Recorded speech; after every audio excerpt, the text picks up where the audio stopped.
IK rig in Maya. Now there's a lot of different ways of doing this, and they generally all seek the same results. The ability to do a toe tap, stand on your tiptoes, pivot on your heel. They're all standard functions of your IK foot rig. However, there are many different ways of approaching this, and I just want to share with you a kind of a simple way that achieves all of that. Okay, so first thing we're going to need to do is create our joints. So I'll just go into my side view here and make sure I'm in rigging and click on my skeleton tab. So I've got the create joints button here. If I open up the options, there's a few things we need to look at. If I reset the tool to defaults, we see that straight away we have this guy come on, scale compensate. Now what this does is it changes the size of the joint nub compared to the distance that the joint is actually created at. So the bigger the joint, the bigger the size of it. This is a great display thing, and it can kind of help you when you're creating joints to see the major joints. However, as far as game engines go, it's not exactly desirable. Any kind of scale attribute on a joint is handled unpredictably, shall we say. More often than not, it causes trouble. So first thing, take that off. Everything else is fine. We could put on projected centering, so if we had a mesh that we wanted to match our joints to, if I just go in and I'll just create a cube here, and I'll just scale this top section up and pull it up so I can show you what I mean by scale compensate. So get back in my joints tool, projected centering on, and now whenever I go to click a joint in here, it will automatically try to find the center. If I put on X-ray, that might show you. So you can see there that the joint's trying to find the center of mass. I click another one here, automatically it's trying to go right in the center. Really useful for creating fingers and putting joints in your body. Otherwise you'd have to edit things manually. However, for this tutorial we're going to take that off and just keep it as is. So let's go back into my side view and create our leg joints. So I'm going to hold down X to snap to grid. I just like things nice and tidy, so I do it that way. I'm also going to make sure that where the knee is, I make sure that there is a bend instead of a straight line. The reason for this is the way that IK handles compute which degree to move in. So by setting the exact axis we want it to bend in, we can kind of ensure much better results. Okay, so I've got my hip, my knee, my ankle, I'll chuck in my ball joint and my toe joint. That's it for our chain. We don't put in a heel joint. We'll come back later and make something that will replicate a heel, but for the actual joints, that's all we need. It's always good practice to go in and rename all of your joints. So as I'm forever saying to anyone I'm teaching, you need to rename everything straight away. I should really set a good example and do the same. So I'm just going to rename these.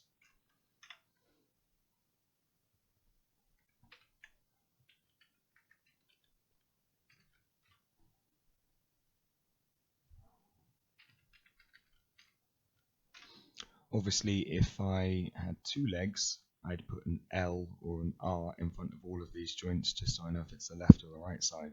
But as we're only working with one, we'll just stick with it clean of any left or right values. Okay, so everything renamed. Now we can put in some IK handles. So straightforward, go into our skeleton and we've got create IK handle here. Again, if I open up the options, you see we've got a few things here. If I reset to default, we don't have sticky on, and it automatically defaults to a rotate plane solver. This is something we need right now because we want this to be able to rotate in the y-axis. I don't know, just so that we can make the knee move. So we want to rotate plane solver for this particular joint, but the others it doesn't matter on. I'm also going to put sticky on so that the IK handle tries to stay as close as possible to where you put it. So now we're going to create the IK handle. It's a straightforward job. You pick the top joint and then the bottom joint, and it kind of does the magic for you. Automatically, the bottom joint is the control joint. So you can see straight away I can move this guy around and it makes the knee and the thigh bone follow. Although it does funny things with the foot because they're not currently kind of connected, they just flap on the end. So that's our first IK handle. I'm going to rename that now as ankle. Ankle IK handle 1. Now I'm going to make another IK handle and go from the ankle to the ball joint. It may seem an odd thing to do because there isn't anything in between to bend, but this is just for the purpose of setting up our foot controls. So this is ball IK, and then we'll do the same thing for the last joint going to the toe. So this is our toe IK handle.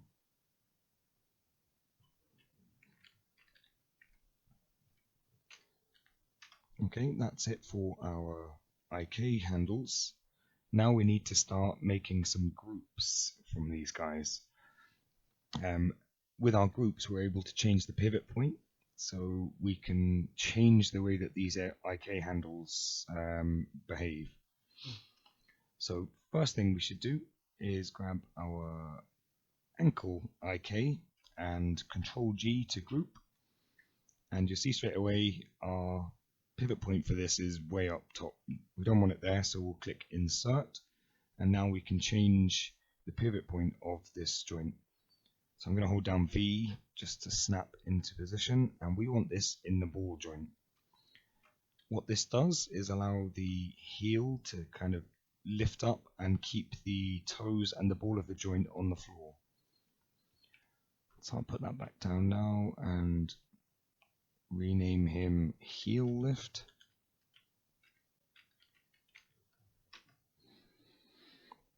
Okay, so now that that guy is done, we can grab both of the remaining IKs and we will group them and put the pivot point in exactly the same position. Hold down V again to snap into place. There we go. And now if I move this guy, we can lift up our toes and the rest of the foot does not follow. So you may have guessed already, this is going to be called toe tap. So there is our toe tap. Currently, heel lift, perfect. Toe tap, also perfect. Now we need something to make it so that we can control the whole of the foot, and we essentially want it to be able to stand on the tiptoes and the heel. So if I grab both of these groups, so that's all of the IK handles and all of the groups and their affected pivot points, and I group them together, I can now move the pivot point to our toe. So drop my pivot point there, and now I can stand on my tiptoes, which is perfect, exactly what we wanted. So we'll call this guy tiptoe. And then if we Control G, group this guy again, and let's put our pivot point in the heel. Okay, so now this guy can control all of the foot. If I go into perspective mode, he can control all of the foot, so we can bend it round, change the whole position of the entire foot and leg just from that one control. Let's go back into side view just so we can stay nice and tidy. However, even though this could be our heel control, I'm going to snap him back up to the ankle. and we're going to create an extra control to have that heel pivot. I'll show you why in a second, but it will make sense. I'm just going to rename this guy ankle group. No, I should probably change that. Ankle pivot. Okay, so I've now got my ankle pivot, and I'm going to take all of this group. So currently we can select this and everything follows, which is exactly the behavior that we want. But if I'm in my perspective mode and I'm looking for something to just quickly control while I'm animating, you can see if I select that, it's way down in the chain, so I'd have to keep pressing up to get to the top point. We don't want that. That will just waste our time, so we're going to create a control for the foot. So I'm just going to create a nurbs circle. There's our guy there, and I'm just going to reposition him around the foot. I use nurbs circles because everything else is polygons or joints. So if I wanted to just see my controls, I can take off joints and IK handles and nothing else exists. And the same with polygons, but we don't have any in the scene. So I'm going to select all of these verts and go back into my side view and pull him down towards the foot.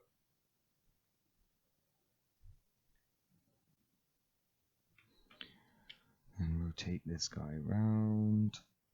I'm going to go back into perspective now. Okay, so let's stretch him forward a bit.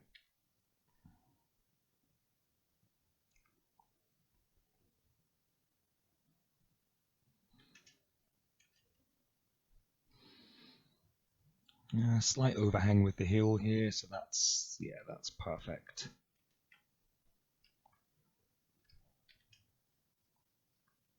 He's maybe a bit skinny, but yeah, I think I should edit that. Okay, I'm just going to make it a little bit fatter. There we go. There's our foot control. So I'll go back into object mode and just rename him foot control.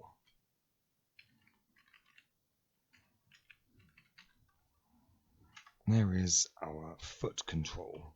So currently he doesn't actually control anything, so it's alive. But if I grab our group, our ankle pivot, and just middle mouse this under foot control, now I should be able to select this guy and I'll be able to move everything with it. As you can see, the pivot point is all over the place. We want this to be on our heel, so same drill, click insert, hold down V to snap, or X in this case because I can snap it to the grid. So I'm going to snap him right there, click insert, and then let's see what this guy is doing. So we should now be able to lift everything from the heel. Ideal. And we can rotate in the side. That's good, and as you see, the knee follows. Now that's a fairly effective foot setup already, but we're going to go a stage further and add a pull vector for the knee. A pull vector is essentially something for an IK handle to point at. So we'll make a pull vector for this knee so that we can independently control where the knee looks. And we're also going to put some extra controls onto our foot so that we can control our toe tap, our tiptoes, and all of the other things that we've created for these groups just with sliders over this side. So I'll start off with that first off. So I grab my foot control and I need to add an attribute. So if I go into edit over here, I can add an attribute and then rename it. So I'm going to call this one toe tap, and we want its minimum value at 0 and maximum at 10. This is going to create a slider over here, you see, and we can slide from 0 to 10, and we want 0 to be as it is, default position, and 10 to be an extreme toe tap position. So I put 10 so that we've got more values to slide through. currently we'll just leave that on 0. So I'm going to make a set driven key just for that attribute, and then afterwards I can go back through and do another one for tiptoe and heel lift, but I'll just work on the first one just so you can see how it works. So if I go back over to animation, and I want key because I'm going to make a set driven key. So if I click in this, it opens a dialog box, and we've got driver and driven. So this is like master and slave. Now we want to be able to select our foot control and access the controls from here. So that needs to be the driver. So if I click load driver, it comes up here with foot control and all of the options of what we could use to control down here. So I want toe tap to be driving whatever it is that follows. So I'm going to click on my toe tap group. So remember that's this guy, and load him into the driven. There we go. So we want rotate in X to be driven. I could tell which axis needed to be driven by just rotating this and looking at which values change. As you can see, it's rotate X. So I'll put him back to 0. Okay, so this is how a set driven key works. We have our driver and our driven, and now we just need to tell it what happens at 0 and what happens at 10. So toe tap currently at 0, and the foot is flat, so we're going to tell it that that's fine. So I'll click key. Now I'm going to tell it what happens when toe tap is at 10. So when toe tap is at 10, we want our toes to lift right up. That's quite some extreme toe tapping going on there. Extremes are good because we can always scale it in when we're animating. So toe tap is up there and the slider is on 10, so that's all good. Now we can just click key. So now if I hide this and select my control, I can now control the toe tap just with a slider. I'll go in and do one more just while I'm here. So I'm going to add another attribute, and we're going to make heel lift.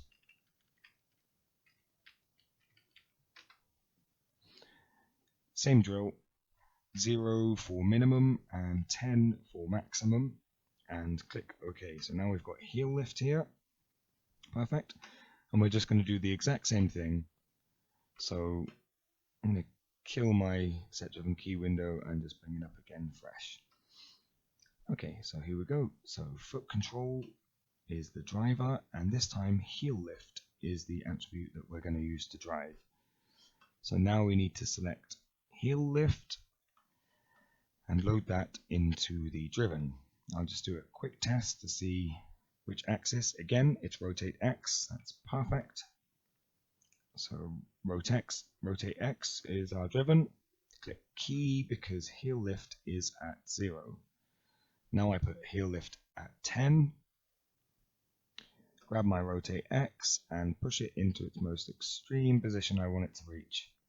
That's a broken ankle right there, but we're going to go with it. Click key, and then if I select my foot control and put heel lift down to 0, now I can control that guy and that guy nice and easy, all through the same place, just through this foot control. We want to go back through and do that for our tiptoe and our ankle pivot as well, but just for the sake of time, I'm going to skip that and show you how to do a pole vector constraint so that we can control our knee. You can use any object to influence it, but I like to create locators. They're very light. I'm going to group it just so that I can move the group into position, and the locator underneath will still be free of any values. Always keep everything as clean as possible. So this is where the knee is going to point. There is another technique which I'll go into after for how you can get this perfectly positioned and lined up with our knee, but for now I'm just going to eyeball it. Okay, that's lovely. So if I select my locator first and then select my ankle IK and go up to constrain pole vector. No attributes that we need to change in here, so we can keep it at default. So I'll click add now, and what should happen is I can select my pole vector and move it, and the knee now points. Hope you can see that there. The knee now rotates to face wherever this this locator is. So there's a pretty competent foot setup for you. As you can see, they both of the different controls work with each other perfectly well. Many people have different ideas about where to place this locator as far as hierarchy goes. I'm just going to rename it knee locator. For instance, you could have the foot control drive the locator's position with a parent constraint. So if I make sure maintain offset is on and create that, now whenever I move the foot, the knee locator moves with it. Some people like this, other people find it a little bit finicky. If I rotate this guy, it also rotates the knee locator. Some people prefer that, others find it a little bit automated and off-putting. So if I go back and undo that parent constraint, okay, now I'm just going to make a pretend pelvis joint.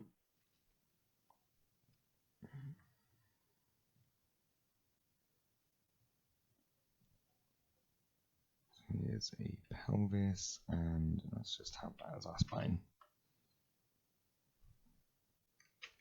Rename this guy to pelvis joint. Go back out of here, and let's just parent our leg to our pelvis just with a normal parent. So Shift P,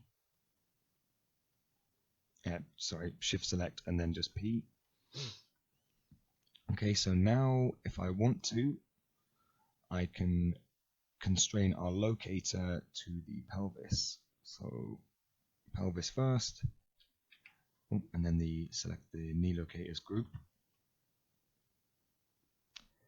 Parent constraint. So now when I move the foot, the knee locator stays where it is. Right, best take snapping off, that's dreadful.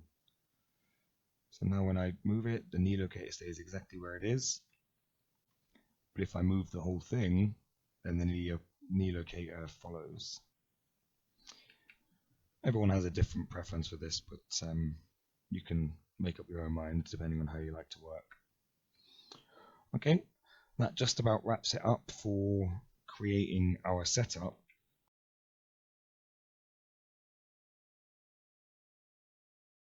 Hey guys, a quick addendum to the previous video.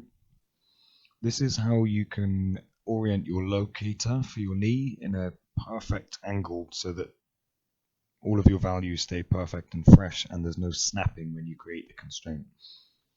So for this, I've taken my joint chain and my IKs and I've just added them to a new layer, this one here. So now I can turn it on and off, or more importantly, I can set it to reference, so I can no longer select it, but I can still see the joints. That's because I'm going to create a fake joint chain, just so that I can orient my knee locator perfectly. I'll show you what I mean. So I'll just check my move controls. Okay, object is fine, so let's create a joint. So I've got point snapping on. If I take that off and hold down V, you'll see it does the same thing. I'm just going to keep it on because I need to snap at all times. So now when I go to create a joint, it will always try to snap to a position. So I try to click here, and you see down here it's trying to snap to this joint. If I move up, it tries to snap to that. This is important.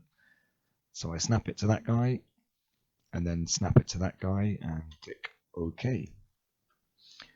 Now we have two joints, the end and the main joint, the first one we made. We're just concerned with the end. We need to orient this in the same axis, but aligned and snapped up to this guy. So if I go into my move controls and make sure that instead of object, it's now on parent. So you'll see the up axis is blue here. As soon as I click parent, oh, I didn't even click it. It should change the location. Okay, it's totally not letting me do that now. Oh.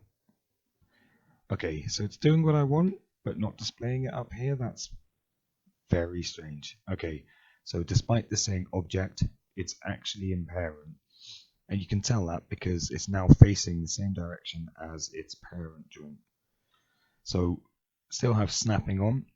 If I just grab the up axis, you'll see it tries to snap to this joint, but it cannot break its orientation.